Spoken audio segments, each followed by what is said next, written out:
नमस्कार। स्क्रीन पर जो ये ब्लैक एंड व्हाइट तस्वीर दिख रही है, ये सिर्फ एक पुराने मैच की तस्वीर नहीं है।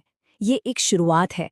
ये कहानी है कि कैसे अंग्रेजों का लाया एक खेल देखते ही देखते इस देश की पहचान बन गया, इसका जुनून बन गया, और कुछ लोग तो कहेंगे कि इसका धर्म ही बन गया। चलिए इस पूरे सफर को करीब से समझते हैं। तो सवाल यही उठता है कि आखिर हुआ क्या? एक विदेशी खेल जो हमारे कल्चर का हिस्सा तक नहीं था, वो कैसे हमारी रग रग में बस गया? इसका जवाब इतिहास की परतों में छिपा है, जहां से सारी कहानी शुरू हुई। कहानी की शुरुआत होती है ब्रिटिश राज के जमाने में।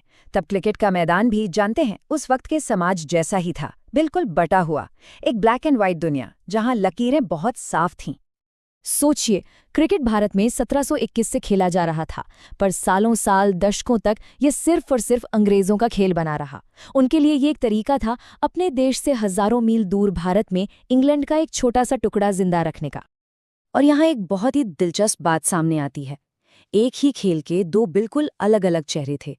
अंग्रेजों के लिए ये सिर्फ एक टाइम पास था, एक तरीका था भारतीयों से अपनी दूरी बनाए रखने का। लेकिन आने वाले वक्त में भारतीयों के लिए यही खेल उनकी उम्मीदों, उनके स्वाभिमान और उनके राष्ट्रीय गौरव का सबसे बड़ा प्रतीक बनने वाला था। लेकिन ये जो दीवारें थी ना, ये हमेशा तो खड़ी नहीं रह सकती थी। और फिर वो दौर आया जब भारतीयों ने इस खेल को अपनाना शुरू किया।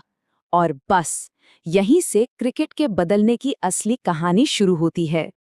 इस बदलाव की मशाल सबसे पहले उठाई पारसी समुदाय ने। असल में ब्रिटिश व्यापारियों से उनके काफी करीबी रिश्ते थे और वो अंग्रेजी शिक्षा को भी बहुत महत्व देते थे। तो उन्होंने क्रिकेट में सिर्फ एक खेल नहीं देखा, उन्होंने इसमें अंग्रेजों के बराबर खड़े होने का एक मौका देखा, सामाजिक बराबरी का एक रास्ता देखा। और फिर आया वो ऐतिहासिक दिन। साल 1848 में बॉम्बे में बना ओरिएंटल क्रिकेट क्लब। ये भारत का पहला क्रिकेट क्लब था जिसे भारतीयों ने बनाया था। ये सिर्फ एक क्लब नहीं था, ये एक ऐलान था कि अब ये खेल हमारा भी है। लेकिन कहानी इतनी सीधी भी नहीं थी।